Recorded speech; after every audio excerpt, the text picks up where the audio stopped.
오늘 우리가 함께 볼 하나님 말씀은 이사야 16장 6절부터 10절까지 말씀입니다. 이사야 16장 6절부터 10절까지 말씀, 우리 다 같이 한 목소리로 함께 말씀 보도록 하겠습니다. 우리가 모압의 교만을 들었나니 심히 교만하도다. 그가 거만하며 교만하며 분노함도 들었거니와 그의 자랑이 헛되도다. 그러므로 모압이 모압을 위하여 통곡하되 다 통곡하며 길하레셋 건포도 떡을 위하여 그들이 슬퍼하며 심히 근심하리니 이는 헤스본의 밭과 신마의 포도나무가 말랐음이라. 전에는 그 가지가 야셀에 미쳐 광야에 이르고 그 싹이 자라서 바다를 건넜더니 이제 열국의 주권자들이 그 좋은 가지를 꺾었도다. 그러므로 내가 야셀의 울음처럼 신마의 포도나무를 위하여 울리라. 헤스본이여 엘르알레여 내 눈물로 너를 적시리니 너의 여름실과 내 농작물의 즐거운 소리가 그쳤음이라. 즐거움과 기쁨이 기름진 밭에서 떠났고 포도원에는 노래와 즐거운 소리가 없어지겠고 틀에는 포도를 밟은 사람이 없으리니 이는 내가 즐거운 소리를 그치게 하였음이라. 아멘. 할렐루야. 오늘 이 시간에는 타협할 수 없는 믿음이라는 제목 가지고 우리가 함께 말씀 나눌 때에 하나님의 크신 은혜와 깨닫게 하시는 역사가 여러분들 가운데 충만히 임하기를 주님의 이름으로 축원해 드립니다. 우리가 지난 시간에는 바벨론에 대한 심판의 말씀을 함께 나눴습니다.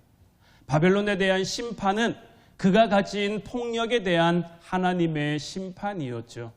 누군가를 꺾고 누군가를 해치고 누군가를 망가뜨려서 얻는 그 승리는 세상적으로는 그가 이스라엘을 이긴 것 같고 그가 유다를 이긴 것 같고 그의 힘이 하나님을 넘어선 것 같아 보였을지 몰라도 하나님께서는 힘으로 뺏은 것을 인정하지 않으시고 그렇게 얻은 승리는 하나님이 원하시는 그 영광과 거룩하심에 반대되는 것이다.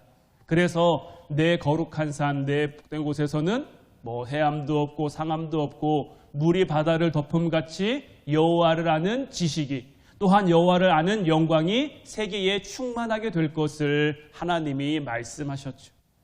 오늘 말씀에 등장하는 이 모압이라는 나라는 바벨론과는 상대도 되지 않을 만큼 작은 나라입니다.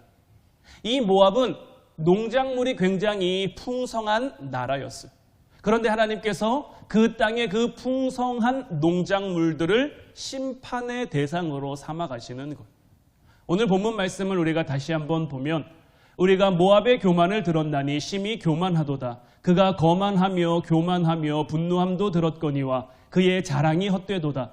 그러므로 모압이 모압을 위하여 통곡하되 다 통곡하며 길하레셋 건포도 떡을 위하여 그들이 슬퍼하며 심히 근심하리니 이는 헤스본의 밭과 신마의 포도나무가 말랐음이라.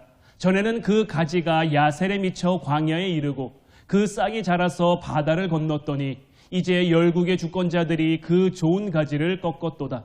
그러므로 내가 야셀의 울음처럼 신마의 포도나무를 위하여 울리라. 헤스본이여 엘르알레여 내 눈물로 너를 적시리니 너의 여름실과 내 농작물의 즐거운 소리가 그쳤음이라.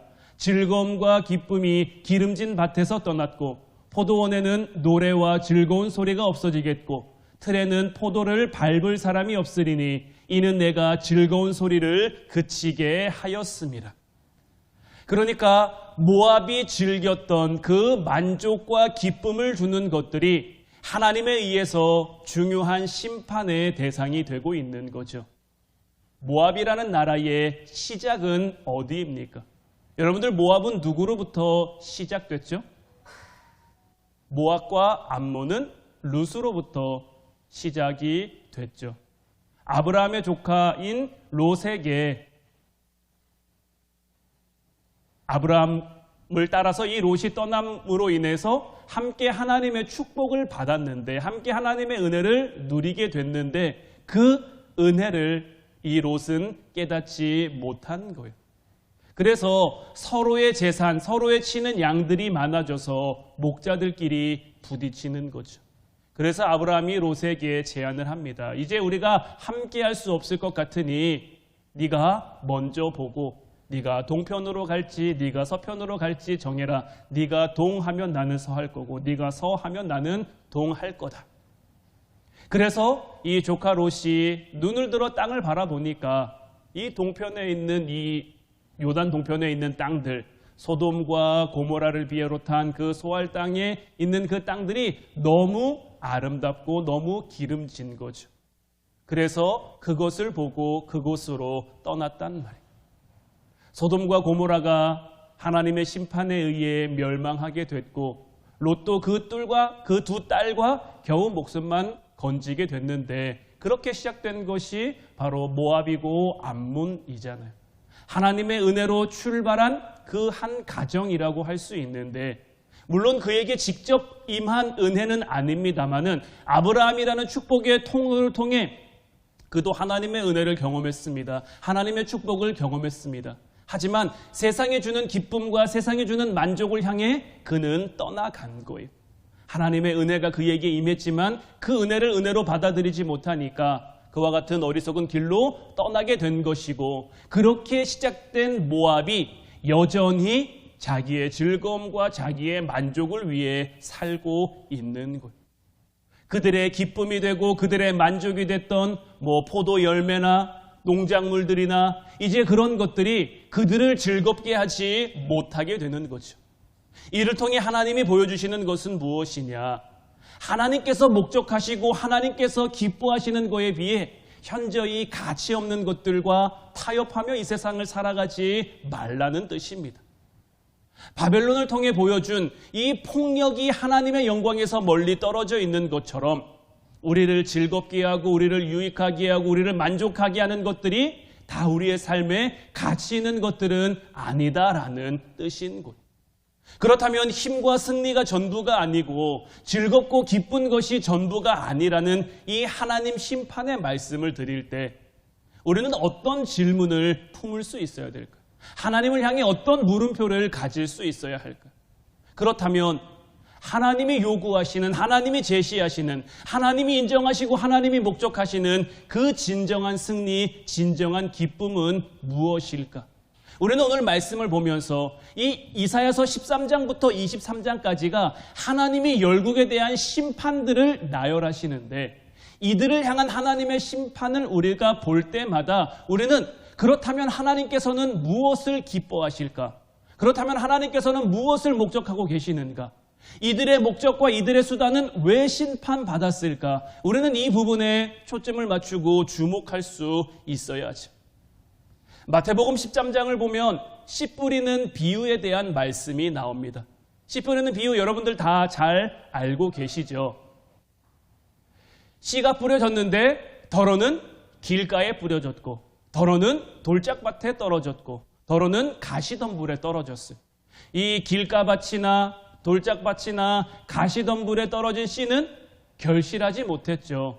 조금 자라기는 했지만 금방 주어진 환경에 의해서 말라버리고 결실하지 못했단 말이에요.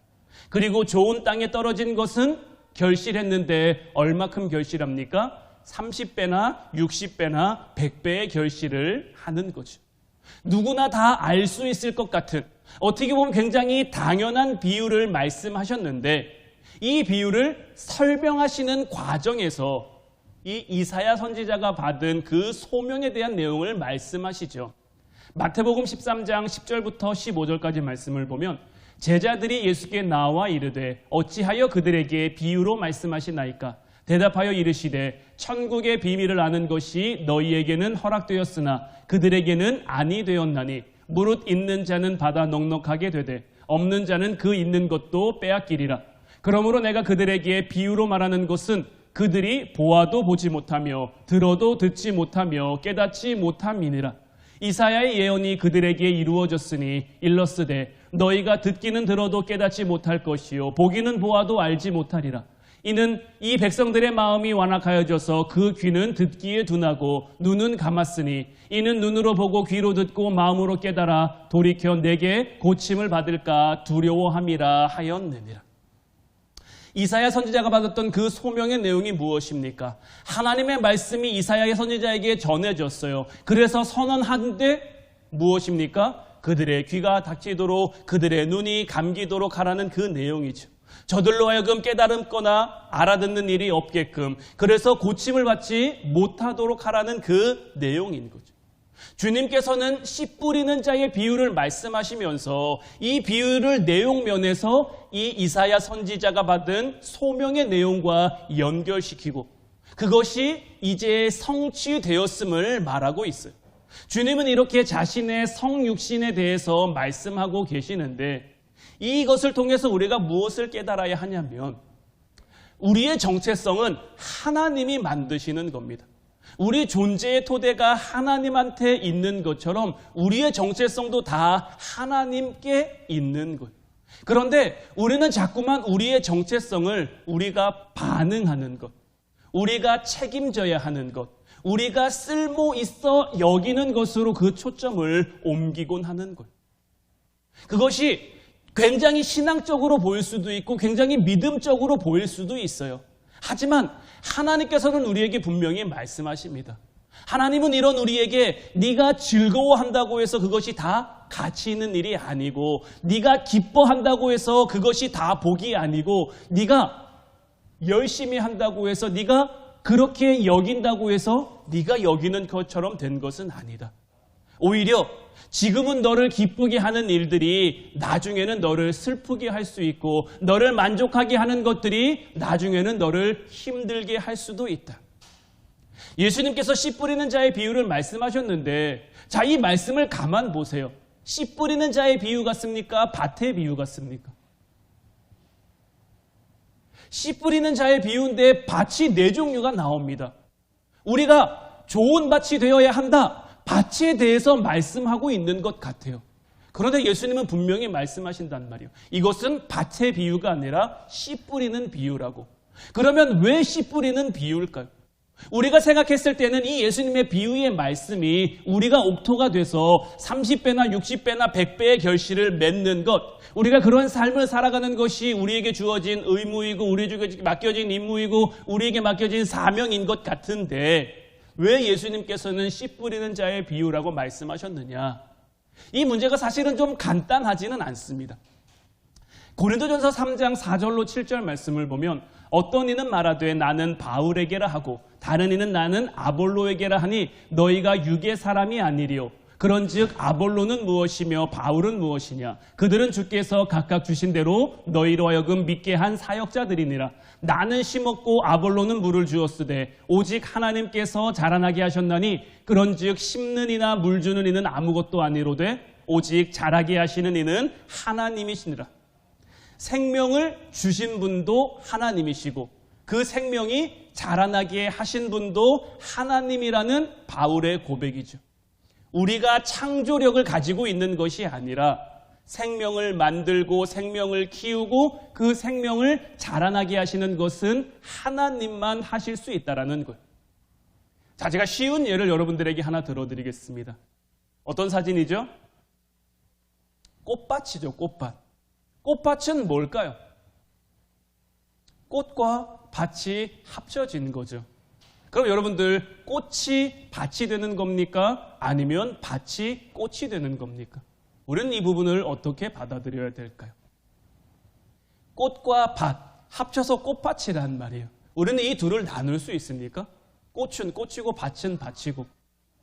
우리는 이 둘을 나눌 수 없습니다. 꽃밭이라는 그 의미에 있어서는 이것을 나눌 수가 없는 거예요. 저 둘이 하나로 합쳐져야만 꽃밭이 되는 거예요. 저 밭에 나무가 심겨져 있으면 꽃밭이라고 할 수 없겠죠. 꽃이 아닌 다른 것들이 심겨져 있어도 꽃밭이라고 할 수 없을 거예요. 밭이 없이 꽃만 덩그러니 놓여 있어요. 그 꽃들을 보고서 우리는 꽃밭이라고 말하지 않습니다. 꽃과 밭이 함께 있어야 우리는 꽃밭이라고 말하는 거예요. 우리는 밭이죠. 씨가 심겨져서 우리에게 열매를 맺히는 것이 아니라 그 씨가 우리 안에 들어와서 우리를 자라게 하는 거예요. 그러니까 꽃밭은 꽃과 밭으로 분리되는 것이 아니라 생명이 들어옴으로 인해서 그 밭이 자라게 되는 거예요. 저 밭은, 저 꽃이 심겨지기 전에는 그냥 땅이었을 거예요. 그냥 흙이었을 거예요. 그 위에 뭐가 있었는지 알 수 없죠. 하지만 꽃이 저 위에 심겨짐으로 인해서 저것은 꽃밭이라는 가치를 지니게 된 거예요. 밭이 스스로 꽃을 냈을까요? 저렇게 아름다운 꽃들이 밭 스스로 낼 수 있을까요? 누군가가 심은 거죠, 저거는. 그냥 자연스럽게 만들어진 것이 아니에요. 누가 저렇게 뭐 빨간색, 노란색 색깔을 맞춰서 아름답게 가꾼 거란 말이에요. 그렇게 가꿈으로 인해서 저 밭은 아름다운 꽃밭이라는 그 칭호를 얻게 됐을 것이며 아름다운 꽃밭으로서 사람들에게 사랑받았겠죠. 마찬가지로 하나님께서 우리라는 밭에 어떤 씨를 심어주느냐에 따라서 우리의 가치, 우리의 어떤 정체성이 결정되는 거예요. 우리 안에 말씀이라는 생명이 들어옴으로 인해서 그 생명이 우리를 자라게 하고 우리를 열매 맺게 되는 거예요.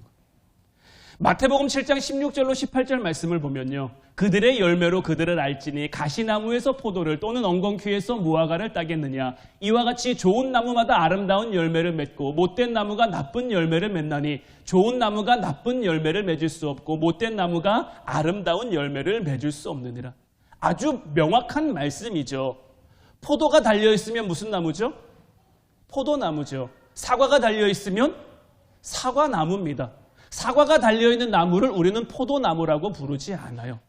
포도나무의 열매는 포도죠. 포도나무에 포도가 없습니다. 그 나무는 무슨 나무죠?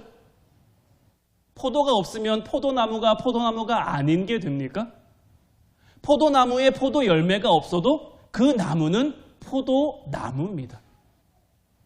그 포도나무라는 정체성은 달라지지 않아요. 그런데 우리는 자꾸 우리의 삶 가운데 나무와 열매를 분리합니다. 우리는 나라는 나무에서 열매가 많이 맺혀져야 된다라고 오해하는 거예요. 우리는 우리가 열심을 내서 열매를 맺을 수 있는 존재가 아닙니다. 하나님이 우리를 부르시고요. 하나님이 우리를 자라게 하시고요. 하나님이 우리가 열매 맺도록 길러 가시는 거예요. 우리를 향한 하나님의 목적은 뭘까요? 우리가 맺는 열매일까요? 아니면 우리 자체일까요?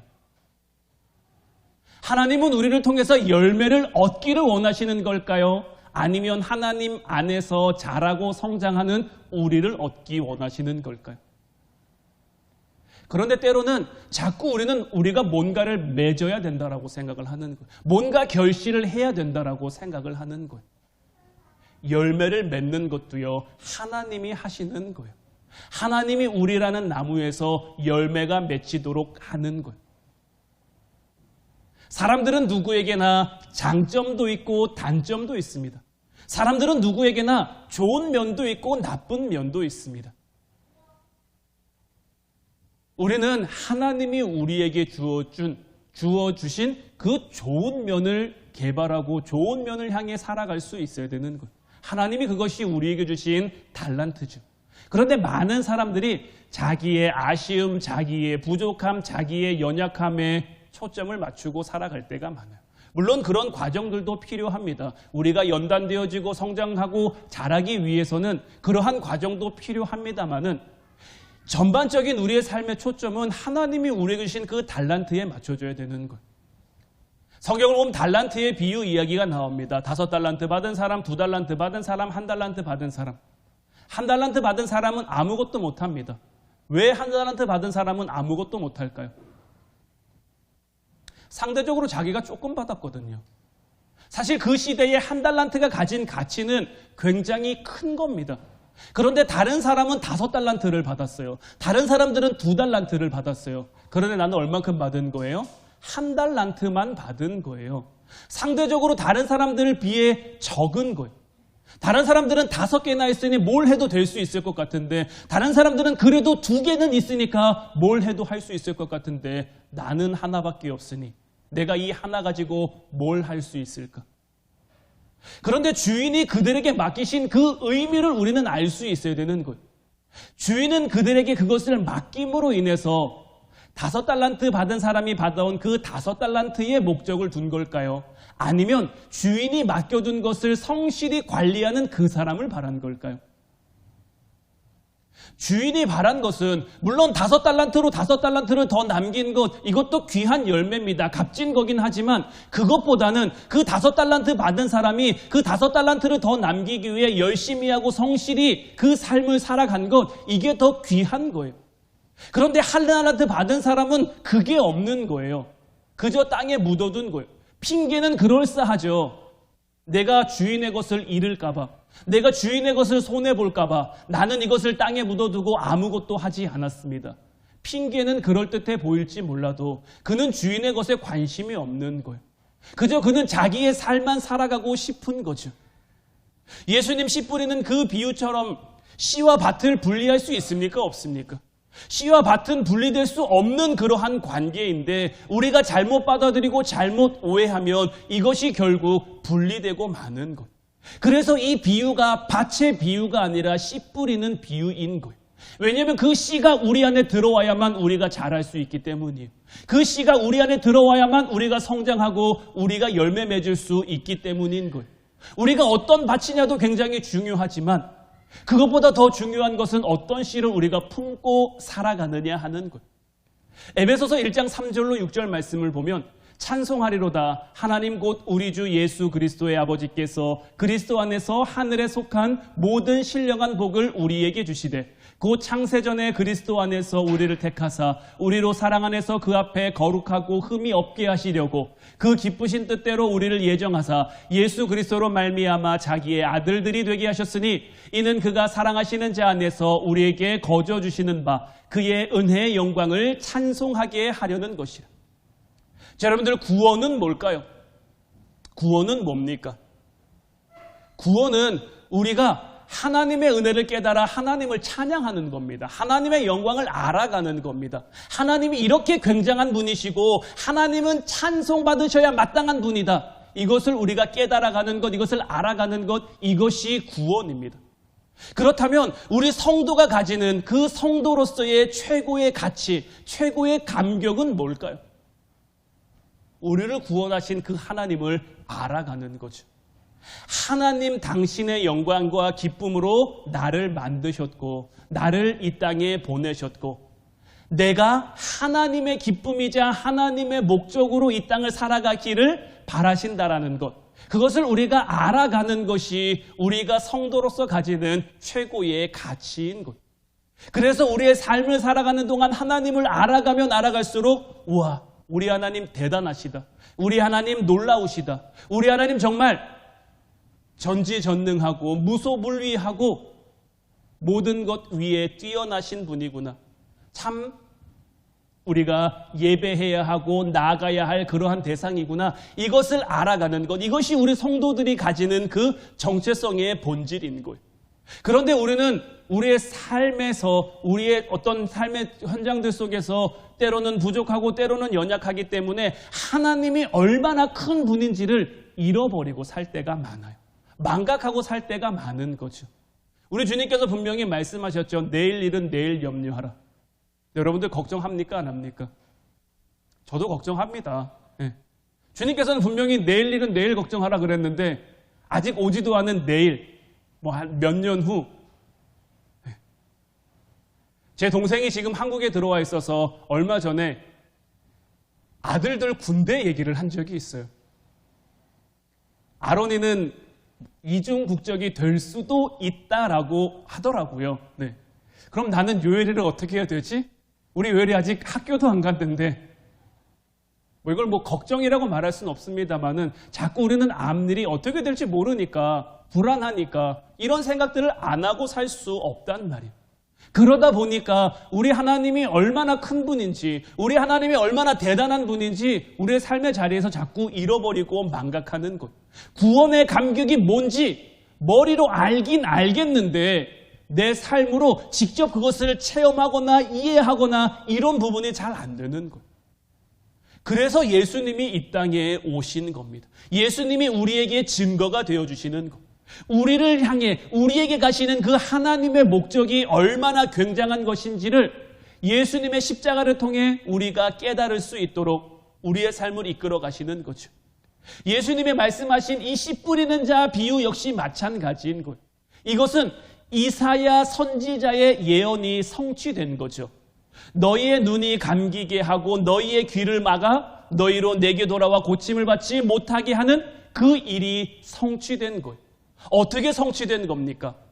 밭이 만들어내는 그런 것들로 만족하며 타협하며 살지 말라는 거예요. 밭의 농작물들은 누가 자라게 하십니까? 밭의 열매는 누가 주십니까? 하나님이 주시는 거예요. 그 하나님의 은혜를 잃어버리고 단순히 밭이 주는 것으로 기뻐하고 만족하고 타협하며 살지 말라는 거예요.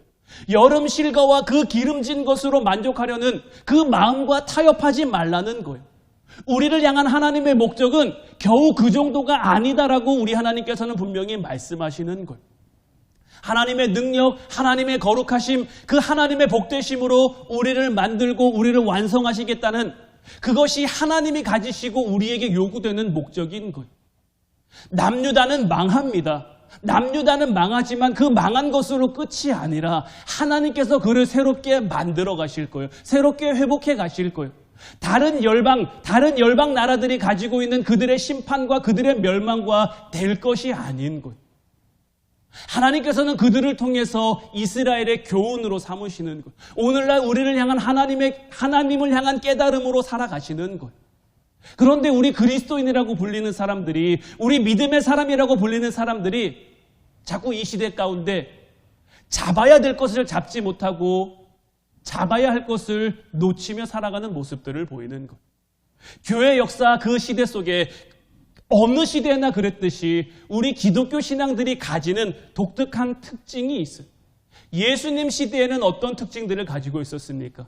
서기관과 바리새인들, 대제사장들이나 종교 지도자들 보면 예수님이 회칠한 무덤 같다고 하셨죠. 왜 그들을 향해 회칠한 무덤 같다고 하셨습니까? 하나님을 사랑한다고 하기는 해요. 하나님을 사랑한다는 행위는 있어요. 그런데 그 마음이 다 죽어 있는 거예요. 하나님을 위해 그러한 것들을 하는 것이 아니라 자기의 만족을 위해, 자기의 유익을 위해. 모압을 통해 보여주시는 그 경고의 내용이 바뀌지 않고 지금 이들에게 나타나고 있는 것. 내용만 바뀌었죠. 모양만 바뀌었죠.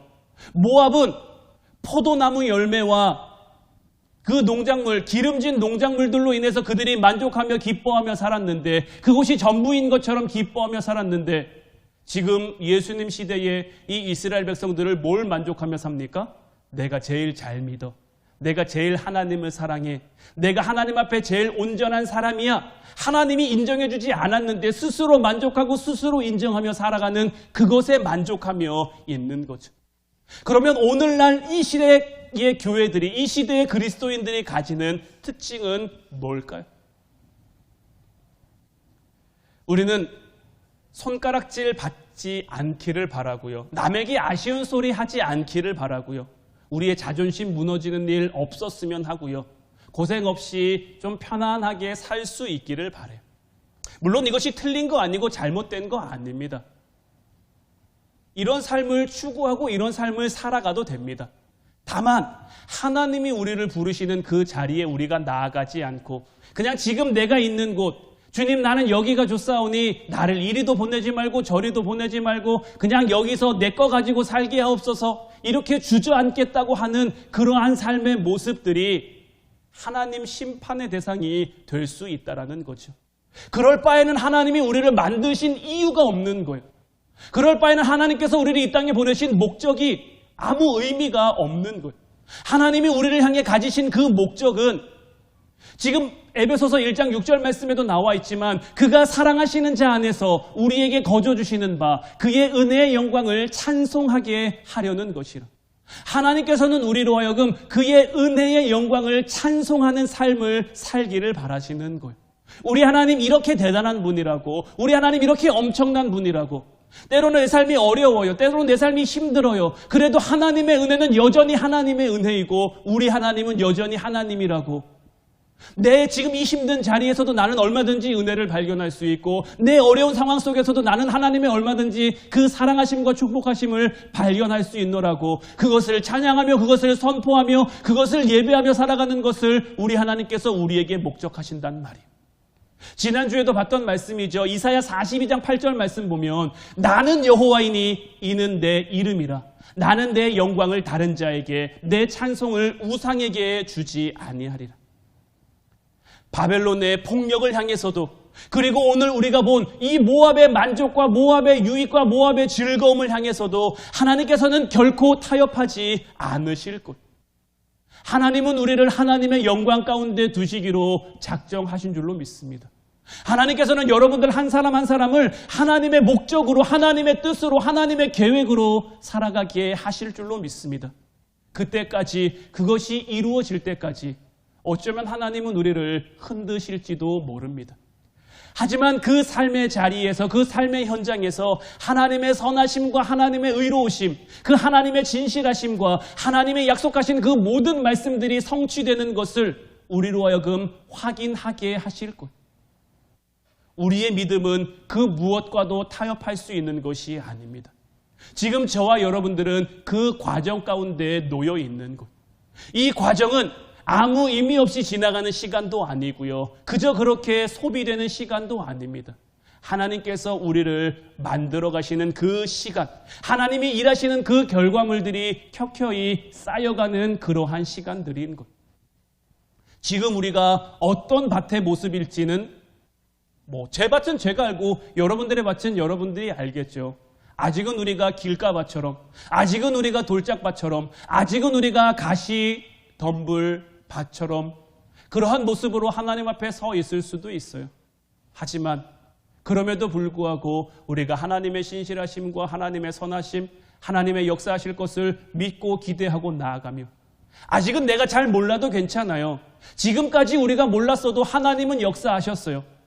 우리가 예수 그리스도를 알기 전에 예수님은 이 땅에 오셨고요. 우리가 아직 죄인 되었을 때에 예수 그리스도께서 우리를 위해 죽으신 것처럼 지금 우리의 모습이 어떠하든지 지금 우리의 상황이 어떠하든지 지금 우리의 형편이 어떠하든지 하나님의 선하심과 하나님의 신실하심이 우리와 함께함으로 우리로 하나님의 목적, 우리로 하나님의 뜻, 우리 하나님의 거룩함이 되게 하실 줄로 믿어요. 하나님이 작정하셨으니 그렇게 될 겁니다. 이제 이 믿음 가지고 살아가는 저와 여러분들 되시기를 주님의 이름으로 축원해 드립니다. 이제 우리를 향하신 우리의 허락하신 그 시간 속에서 하나님의 사람으로 하나님의 기쁨으로 멋지게 세워져가는 우리 화운 성도들이 다 되기를 주님의 이름으로 축원해 드립니다. 기도하겠습니다.